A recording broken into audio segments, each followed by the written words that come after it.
Olá, meus queridos! Bem-vindos ao nosso segundo vídeo da nossa série sobre a primeira fase da OAB. Agora eu tenho um recadinho rápido para você que vai prestar a prova da OAB, vai prestar a primeira fase e está assistindo esse vídeo antes de 18 de janeiro de 2021. De 18 a 21 de janeiro de 2021 eu vou fazer o 50Q. O que é o 50Q? 50Q é um evento online e ao vivo em que eu vou te ensinar as técnicas para que você faça ao menos 50 questões estudando por 30 dias. O evento é totalmente gratuito, mas você precisa se inscrever e as inscrições são por tempo limitado. Então, se você deu sorte, chegou antes do dia 18, eu vou deixar o link aqui embaixo para você conseguir fazer sua inscrição. E sem mais delongas, vamos ao nosso vídeo de hoje. Hoje a gente vai falar sobre os 3 temas preferidos de ética pela FGV. E por que esse vídeo é de extrema importância?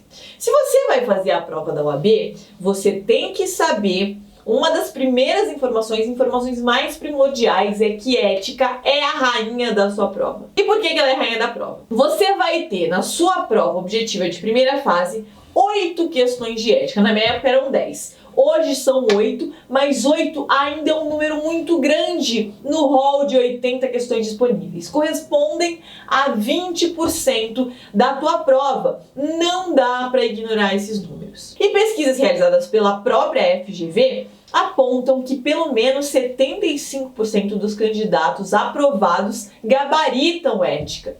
Aí você deve estar pensando, nossa, Amanda, mas deve ser muito difícil gabaritar ética, né? E a verdade é que não. E por que não é difícil? Porque ética, como eu já te disse, tem o maior número de questões, ou seja, você tem bastante questão para treinar. As questões se repetem, por quê? Porque o rol de temas é muito curto. Você tem 3 legislações para estudar. Você tem o Estatuto da Advocacia da OAB, que é o que mais cai, o mais pedido. Você tem o Código de Ética e você tem o Regulamento Geral da OAB. Regulamento é a pegadinha. Quando eles querem te ferrar, eles vão pegar alguma coisa lá do regulamento. É o que cai menos. Mas ainda assim, algumas questões cobram o entendimento do regulamento. Então, por ser uma matéria pouco extensa e por ter muitas questões, as questões se repetem, e se repetem, se repetem. Tem artigo que cai toda vez. Toda prova você vai lá e tem um artigo. Então, você sabendo como direcionar os seus estudos, o que estudar, a forma que você deve estudar, você consegue facilmente garantir esses 20% da sua prova, 8 pontinhos, e aí você fica muito mais tranquilo. Não dá para deixar passar, não dá para acertar 6 questões, 5 questões de ética. Ganhe esses pontos, ganhe os pontos fáceis da sua prova. Mas, dentre todos os temas de ética, há alguns temas preferidos pela sua banca, pela FGV. E é exatamente sobre isso que a gente vai falar no vídeo de hoje. Os dados que eu vou passar aqui para vocês foi de uma análise que eu mesma fiz pessoalmente das últimas 15 provas. Ou seja, do 15º exame até o 30º exame. Se você pegar todas as questões cobradas de ética, o terceiro tema mais cobrado é o tema de infrações e sanções. Esse tema está lá disciplinado no Estatuto da Advocacia e OAB, dentre os artigos 34 a 43, e do total de questões, 12% correspondem a infrações e sanções disciplinares. Eu vou, no final desse vídeo, trazer algumas questõezinhas, uma de cada um desses 3 temas mais importantes. Então, nosso terceiro lugar vai para infrações e sanções, anota aí no teu caderninho. O nosso tema vice-campeão, que ocupa o nosso segundo lugar no rol dos temas mais cobrados nos últimos 15 exames, é o Faz-me Rir. O Faz-me Rir que a gente gosta e que a FGV, pelo visto, também adora. O tema de honorários advocatícios é bastante pedido na sua prova. Ele corresponde a 13% das questões desses últimos 15 exames. E onde é que você encontra a regulamentação sobre honorários advocatícios para estudar? Você vai encontrar, primeiro, lá no seu Estatuto da OAB, dos artigos 22 a 26, você vai encontrar no seu Código de Ética, dos artigos 48 a 54, e você vai encontrar também no regulamento, no artigo 14. Ou seja, todo mundo gosta de falar de dinheirinho, todo mundo gosta de falar dos honorários de advogado, e é importante que você saiba de cabo a rabo todos esses artigos sobre esse tema. Agora o nosso tema campeão absoluto invicto de pedidos na OAB é o tema relativo aos direitos e prerrogativas dos advogados. Esse não adianta, tem que ter os artigos decorados. São artigos longos, mas você tem que saber de cabeça, você tem que ler, reler, dormir do lado, sentar em cima, botar na cabeceira, botar post-it pela casa, deixar a casa parecendo a casa do menino do Acre. Tem que saber todos esses artigos decorados. E onde é que estão esses artigos, você me pergunta? Estão lá no seu Estatuto da Advocacia OAB, artigos 6º e 7º, decora todos os incisos, e também estão lá disciplinados no Regulamento Geral da OAB, dos artigos 15 ao 17. Agora, você sabendo os temas principais, você sabendo onde estão os artigos correspondentes, e você sabendo que a FGV ama a lei seca, todo vídeo eu vou falar isso, a sua prova é baseada mais de 80% na lei seca, precisa saber, principalmente de ética. A gente vai fazer alguns exercicinhos aqui, um de cada um dos temas, para que você consiga saber mais ou menos o que é cobrado em cada questão, a forma como é cobrado e como você extrai da própria lei, do próprio texto da lei, a resposta dessas questões. Vamos para elas. Questão número 1 sobre infrações e sanções disciplinares. Antônio e José são advogados e atuam em matéria trabalhista. Antônio tomou conhecimento de certos fatos relativos à vida pessoal de seu cliente que respondia a processo considerado de interesse acadêmico. Após o encerramento do feito judicial, Antônio resolveu abordar os fatos que deram origem ao processo em sua dissertação pública de mestrado.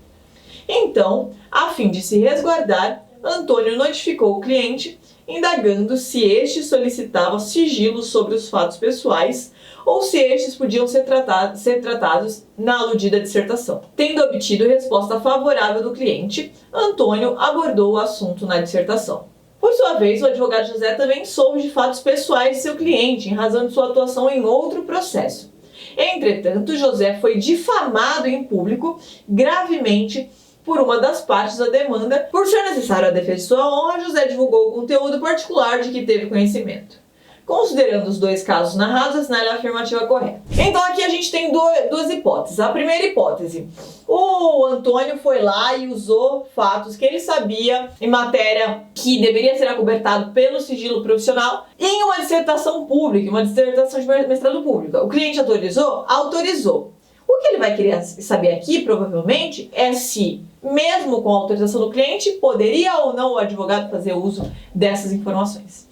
E no segundo caso, o José foi difamado e precisou usar informações que estavam acobertadas pelo sigilo advogado-cliente em sua defesa. E a questão também provavelmente vai querer saber se o José poderia ou não usar dessas informações. A alternativa A diz: Antônio infringiu o disposto no Código de Ética e Disciplina da OAB, violando o dever de sigilo profissional. Por outro lado, José não cometeu infração ética, já que o dever de sigilo profissional cede na situação descrita. A B. Antônio e José infringiram ambos o disposto no Código de Ética e Disciplina da OAB, violando seus deveres de sigilo profissional. C. José infringiu o disposto no Código de Ética e Disciplina da OAB, violando o dever de sigilo profissional. Por outro lado, Antônio não cometeu infração ética, já que o dever de sigilo profissional cede na situação descrita. D. Antônio e José não cometeram infração ética, já que o dever de sigilo profissional em ambos os casos cede nas situações descritas. Lembra que eu te disse que o tema das infrações e sanções disciplinares está lá previsto no Estatuto da OAB.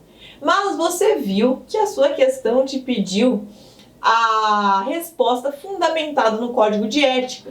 E por que eu peguei essa questão? De propósito, porque muitas vezes as questões vão ser, se não interdisciplinares, cobrar duas matérias na mesma questão, por exemplo, penal e processo penal, elas podem cobrar artigos de diferentes códigos, de diferentes legislações. E é exatamente o que acontece no caso em concreto. A gente tem essa previsão no Estatuto da OAB. Temos lá no artigo 34. Lê lá o que diz o artigo 34, inciso 7º. Constitui infração disciplinar. 7º, violar sem justa causa sigilo profissional. O 7 te responde que é uma infração violar o sigilo profissional, mas não fica muito bem claro quais são os limites desse sigilo profissional. E é o Código de Ética que vai te dar essa resposta. Então, se a gente pegar o Código de Ética no artigo 35, a gente vai ver que o advogado tem o dever de guardar sigilo dos fatos que tome ciência no exercício da profissão. E o parágrafo único vai te dizer que o sigilo profissional abrange os fatos de que o advogado tenha tido conhecimento em virtude de funções desempenhadas na Ordem dos Advogados do Brasil. Mas isso aqui é mais do mesmo, é mais do que a gente já sabe. É claro que a gente já sabe, desde lá do ensino médio, que o advogado, o padre, eles têm, o psicólogo, o médico, eles têm que respeitar o sigilo profissional. Isso aqui, por si só, não responde a nossa pergunta. Então vamos além, vamos ler o que diz o artigo 36 do Código de Ética. Diz lá o artigo: o sigilo profissional é de ordem pública, olha só, independendo de solicitação de reserva que lhe seja feita pelo cliente. Parágrafo 1º, presumem-se confidenciais as comunicações de qualquer natureza entre advogado e cliente. Parágrafo 2º, o advogado, quando no exercício das funções de mediador, conciliador e árbitro, se submete às regras de sigilo profissional. O que ele quer dizer que o sigilo é de ordem pública? Que ele não pode ser dispensado pela parte que o aproveita. Quem que é a parte que o aproveita? O cliente. O cliente dispensou, não precisa guardar sigilo não. Vai lá e pode falar tudo, pode usar as informações. Não pode porque não é direito da parte, é matéria de ordem pública. Dessa feita, mesmo que o cliente do Antônio tivesse falado, vai lá, manda ver, faz essa dissertação aí, tô torcendo aqui, ele teria violado o Código de Ética, porque o Código de Ética previu a matéria como sendo de ordem pública. Essa é uma questão recorrente, questões que tratam de sigilo, e geralmente eles vão tentar te confundir. O golpe tá aí, cai quem quer. Ele tá te falando, ele tá te induzindo em ele, tá falando, olha, o cano da sereia, olha, o cliente do Antônio permitiu, houve autorização. Não importa se houve ou não autorização, não podia. Então, quanto ao Antônio violou o Código de Ética. E quanto ao José? Gente, vem cá comigo. Pensa aqui comigo. O outro tá lá sendo difamado. Ele tem informações que podem pesar a seu favor. Você acha que o direito ia compactuar com essa situação? Deixar o José lá se ferrar só para não quebrar o sigilo? Claro que não. Se tiver uma causa justa, como diz o próprio estatuto, aquele dever de sigilo vai ceder. E onde é que a gente tem isso? No 37 do Código de Ética. O sigilo profissional cederá em face de circunstâncias excepcionais que configurem justa causa, como nos casos de grave ameaça ao direito à vida e à honra que envolvam defesa própria. Não é exatamente a questão do caso? Não é a questão do José estar sendo difamado? Questão oposta contra a honra, violação à honra, em causa própria? Então o José vai poder quebrar esse dever de sigilo sem ter cometido nenhuma infração ética. Onde que está a resposta? Na alternativa A. Antônio infringiu o disposto no Código de Ética e Disciplina da OAB, violando o dever de sigilo. Por outro lado, José não cometeu infração ética, já que o dever de sigilo profissional cede na situação descrita. Então, tratamos da primeira questão relativa a infrações e sanções. Agora vamos falar sobre uma questão atinente a honorários advocatícios. A advogada Laila representou judicialmente Rita em processo no qual Rita postulava a condenação do município de Manaus ao cumprimento de obrigação de pagar a quantia certa. O município devia para a Rita contratou a Laila, a advogada, e contratou lá uns honorários com a advogada. Foi acordado entre Laila e Rita o pagamento de valor determinado à advogada a título de honorários por meio de negócio jurídico escrito e válido. Após o transcurso do processo, a Fazenda Pública foi condenada nos termos do pedido autoral. Antes da expedição do precatório, Laila juntou aos autos o contrato de honorários no intuito de obter os valores pactuados. Considerando a situação narrada, é correto afirmar que... O que a gente depreende desse enunciado? A advogada fixou com a cliente os honorários contratuais, contrato bonitinho, perfeitinho, e quando a cliente ganhou a causa, falando em português claro, a advogada quis cobrar diretamente esses valores, outrora acordados com a cliente, diretamente em juízo. Podia ou não fazer isso? Então, o que houve aqui? A Laila, advogada, celebrou com a cliente lá um contratinho de honorários, escrito válido perfeito, como a questão mesmo te disse, e entraram com a ação, ganharam a ação em termos chulos, e a advogada quis cobrar diretamente na ação, para não ficar a ver navios. Se a cliente recebesse tudo, talvez não repassasse, mas não vem ao caso. Pode ou não pode? Pensa no direito. O que o direito faria? que direito faria? Se você fosse o direito, o que você faria? Não seria mais justo? Não seria mais célere? Não seria mais fácil já pagar para advogado? Bom, reserva lá o valor do advogado no próprio processo, compensa, e aí acaba a história. Porque se não, e se a Rita não paga Laila? E se tem que entrar com uma outra ação autônoma de cobrança? E se, quando a gente vai procurar uma resposta, quando a gente não sabe como encontrar a resposta, a gente tenta ir pela lógica do direito? O que seria mais justo no caso concreto?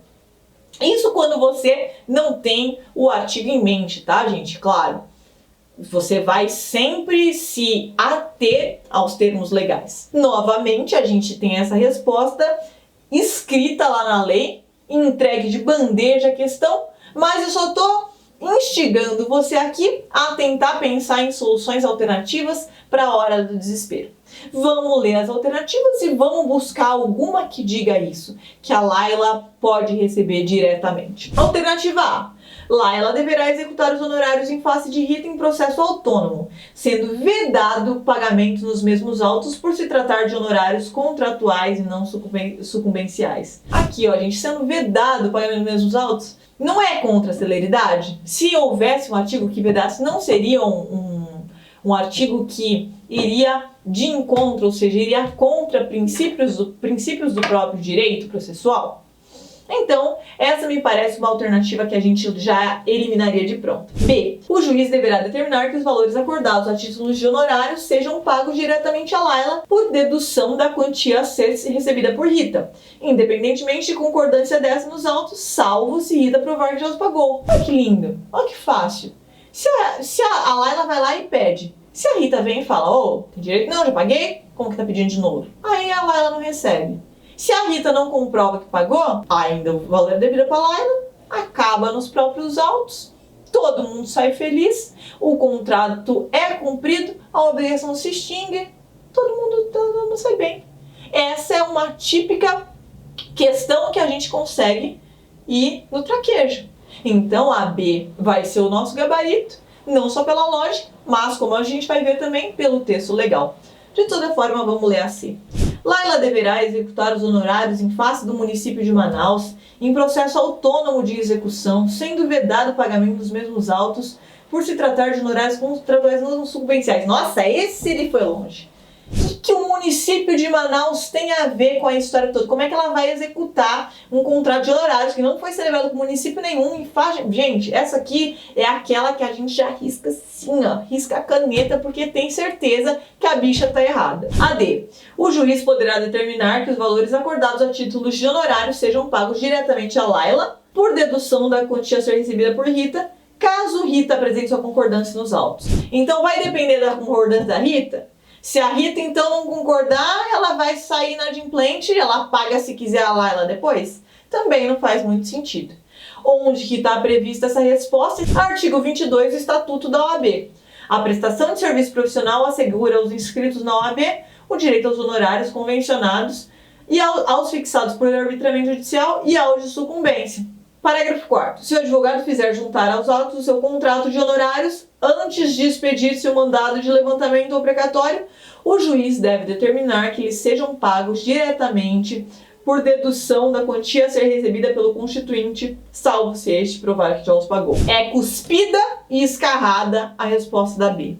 Se você tivesse lido o estatuto, decorado o estatuto, lido mais, você se lembraria desse artigo? Questãozinha ganha. A gente ainda tem lá no artigo 24 do mesmo estatuto a decisão judicial que fixar ou arbitrar honorários e o contrato escrito que os estipular são títulos executivos e constituem crédito privilegiado na falência, concordata, concurso de credores, insolvência civil e liquidação extrajudicial. Parágrafo 1º. A execução dos honorários pode ser promovida nos mesmos autos da ação em que tenha atuado o advogado, se assim lhe convier.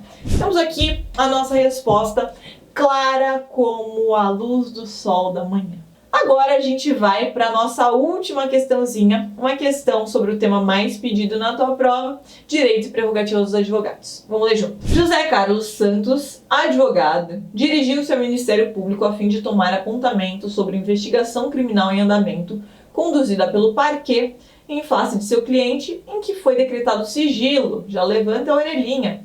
Dias depois, José Carlos foi à delegacia da polícia no intuito de examinar e retirar cópias dos autos de certo inquérito policial em curso, no qual também foi decretado sigilo instaurado contra outro cliente seu. Consoante disposto no Estatuto da Advocacia e da OAB, assinale a alternativa correta. Gente, eu não entendo porquê, mas o fato é, a FGV ama perguntar isso. Ama perguntar se precisa ou não de procuração quando tem sigilo. E você tem que saber isso de cabeça, porque não é uma questão que você pode errar. É uma questão simples e que se repete vez após vez. Quando a gente está tratando de investigação em sigilo ou de autos com sigilo, é evidente que não é qualquer um que vai poder baixar lá no cartório, baixar lá na delegacia e falar, me vê esses autos aí que eu quero dar uma olhada. Se há um sigilo, há uma razão pela qual aquele sigilo foi decretado. E, por óbvio, o processo só vai poder ser acessado pelos patronos das partes. Como é que a gente sabe que aquela parte, aquele advogado que baixou lá no teu cartório, lá na tua delegacia, é patrão da parte? Por meio da procuração. Então, se a questão está dizendo que nos autos do processo, como é que é? Investigação criminal em andamento, foi decretado sigilo e que no inquérito policial, no curso do inquérito policial, também foi decretado sigilo, nas duas hipóteses, a gente vai ter como necessária a apresentação da procuração pelo advogado responsável. Vamos ler as alternativas e vamos achar onde que está essa resposta. Alternativa A. Em ambos os casos, José deverá apresentar procuração, tanto para tomar apontamento sobre a investigação em trâmite perante o Ministério Público, quanto para examinar e retirar cópias do inquérito policial. Achamos fácil, achamos bonitinho aqui na nossa alternativa A, é esse o gabarito, mas vamos ler as demais. Apenas é necessário que José apresente procuração para tomar apontamento sobre a investigação em trâmite perante o MP, não sendo exigível a apresentação de procuração para examinar e retirar cópias do inquérito policial. Mas caramba, o inquérito policial não está com sigilo também? Então por que não precisa? Claro que precisa. C. Apenas é necessário que José Carlos apresente procuração para examinar e retirar cópias do inquérito policial, não sendo exigível a apresentação de procuração para tomar apontamentos sobre a investigação em trâmite perante o Ministério Público. Aqui ele falou o contrário, mas também falou abobrinha. Precisa dos dois. E a D. Não é exigível a apresentação de procuração para examinar e retirar cópias do inquérito policial, nem para tomar apontamento sobre a investigação em trâmite perante o Ministério Público. Essa é pior ainda, né? Fala que nenhum das duas precisa. Erradas elas, e onde que está o embasamento? Você não vai sair daqui sem o embasamento, minha filha. Você vê aqui por um embasamento, você vai ter esse embasamento. Lá no artigo 7º, incisos 13, 14 e parágrafo 10º. Vamos ler. São direitos do advogado. 13. Examinar em qualquer órgão dos poderes judiciário, legislativo ou da administração pública em geral, autos de processos findos ou em andamento, mesmo sem procuração, quando não estiverem sujeitos a sigilo ou segredo de justiça, assegurada a obtenção das cópias com possibilidade de tomar apontamentos. Então, a contrário senso, se é possível que o exame sem a procuração, quando não estiverem sujeitos a sigilo, quando estiverem sujeitos a sigilo, vai ser necessária a apresentação de procuração. É só uma leitura óbvia, a contrário senso, do que diz o texto do artigo. Inciso 14. Examinar em qualquer instituição responsável por conduzir a investigação, mesmo sem procuração, atos de flagrante e de investigações de qualquer natureza, findos ou em andamento, ainda que conclusa a autoridade, podendo copiar peças e tomar apontamentos em meio físico ou digital. Parágrafo 10º. Nos autos sujeitos a sigilo, deve o advogado apresentar procuração para exercício dos direitos que trata o inciso 14, que foi o inciso que a gente acabou de ler. Então, nas duas hipóteses, vamos precisar da procuração. Está respondida a nossa questão.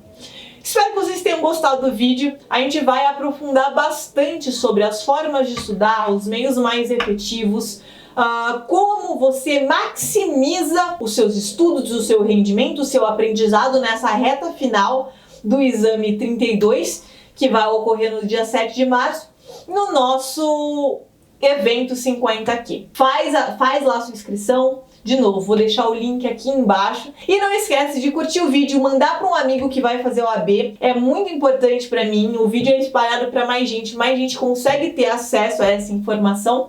Você me ajuda, você ajuda teu amigo, você se ajuda por fazer o bem ao próximo, todo mundo se ajuda. Dá o curtir, se inscreve no canal, ativa as notificações e se inscreve no 50Q. Eu sei que é muita coisa, mas eu sei que você dá conta. Beijo, até a próxima!